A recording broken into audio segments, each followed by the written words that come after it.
This is Hoosier Ag Today. I'm Eric Pfeiffer, reporting on the latest news in agriculture, doing so today with United Soybean Board Director Robb Ewoldt. And Robb, thank you again for joining us. Really appreciate it. And we want to talk about domestic demand today, Robb. I know this is a big focus for the United Soybean Board. What types of things are we looking toward here with United Soybean Board and domestic demand? Yeah, Eric. Hey, great to be here. We're trying to build whatever domestic demand we can here because we know there's an issue right now on our export side. So we're trying to control the things locally. And the biggest thing right now we're looking at is high oleic soybeans in areas, trying to get that into some dairy feed rations. And we're seeing some great results from research that was done with the checkoff dollars. Well, you mentioned high oleic soybeans, Robb. That's pretty big in our area. Indiana is one of the leaders for high oleic soybeans. I was just at a Purdue football game over the weekend. They're cooking everything in high oleic soybean oil. But you mentioned these dairy rations. This is kind of a new use you guys are going toward. We've found we've done some research on roasting the whole soybean, and the secret to it is you have to do it the proper way, and to get the best nutritional value out of it for the dairy cow. But it's increasing the butter fat, and so in that component pricing market, it is a game changer. We think maybe 7 million cows out there might be using it, and each cow eats an acre of beans. So that 7 million acres of high oleic beans that we can possibly move, and like I've said before, that if you're a soybean farmer living next to a dairy farm, you better be talking to them and trying to figure something out, because I think there's great opportunities for the soybean grower to do that. Outside of just high oleic soybeans for the dairy, we've got other ag animal nutrition uses for soybeans. That's another point for you guys to try to get to move that pile. That's what it's all about, right? You bet. We're so with the increased volume in crush domestically here, we have a lot of soybean meal that we need to find a home for, and we've put some money into research into the swine diets in particular, trying to figure out the benefits that in a higher inclusion rate of soybean meal in that diet would do, and the results have been great. We're showing improved herd health when it comes to respiratory diseases, and we're also showing benefits through that summer, the hot summer months where we normally see lower carcass weights. We're seeing improved carcass weights with increased soybean meal. And that's big news for those animal producers. I mean, they really need to get in on this and this soybean movement. Let's talk about some other things here, Robb, because it just, the United Soybean Board has always just impressed me in their creativity. There are a lot of bio-based innovations that have come out of investments from the United Soybean Board. Talk to me about some of those, because they really have been really creative. I tell you, the coolest thing that we can that I think's out there right now is soy foam. I mean, we're dealing with trying to help the firemen out when they use their firefighting foam. Currently, it has a lot of those forever chemicals that referred to as PFAS, and we've been able to, with partnerships and investing some of our checkoff dollars, trying to figure out a safer way for our firemen to fight fire, and that is using some of the protein from the soybean into that soy foam and making it very user friendly and much safer for our firemen. Which is A-OK by, I think, everyone, because those guys are heroes, and we need to help them out any way we can.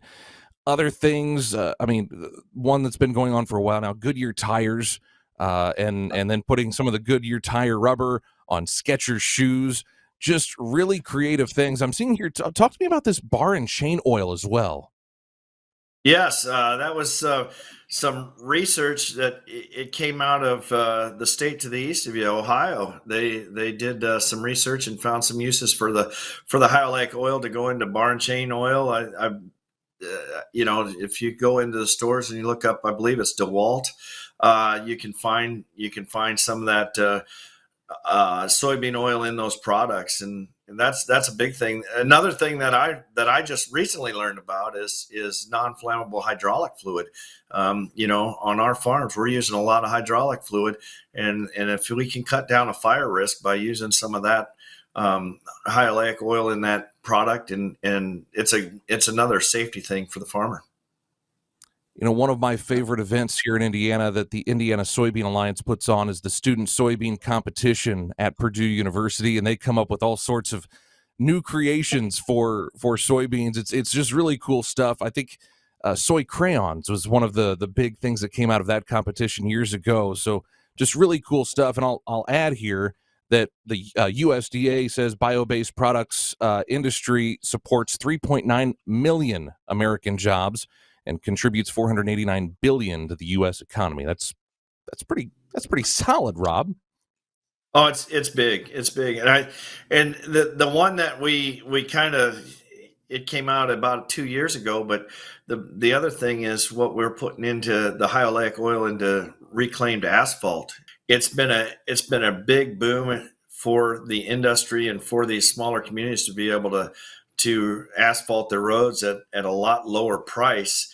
And if anybody was at the Farm Progress Show and then walked through the varied industry, that asphalt that you were walking through there was made with reclaimed asphalt and high oleic oil in that, so as a binding agent. So it's really some great stuff coming out on the industrial side.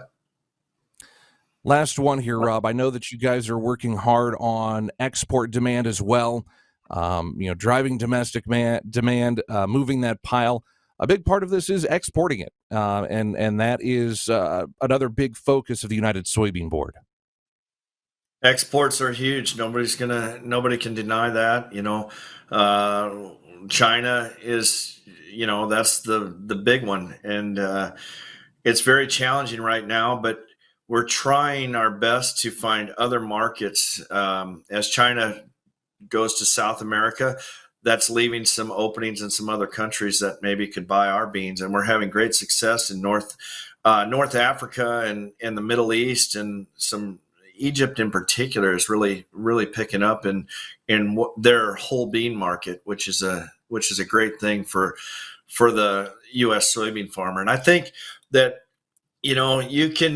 China being a home run or a grand slam, yes, but you can also win ball games by base hits. And if we can get enough of those base hits out there and also increase our domestic usage, I think we're going to be okay for the soybean farmer, but it's going to take just a few years to get there.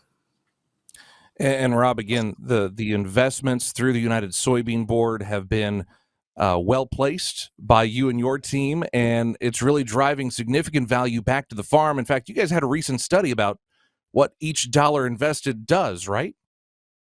Yes, we did. I'm a farmer sitting on a board, and I want to make sure that we're spending this dollars the right way. We put a lot of work into it, and to make sure that we are not wasting this money. And what the study came back, that it showed that it was for every dollar invested, that there was a return of $12.30, which is I think anybody would take that on their farm any day.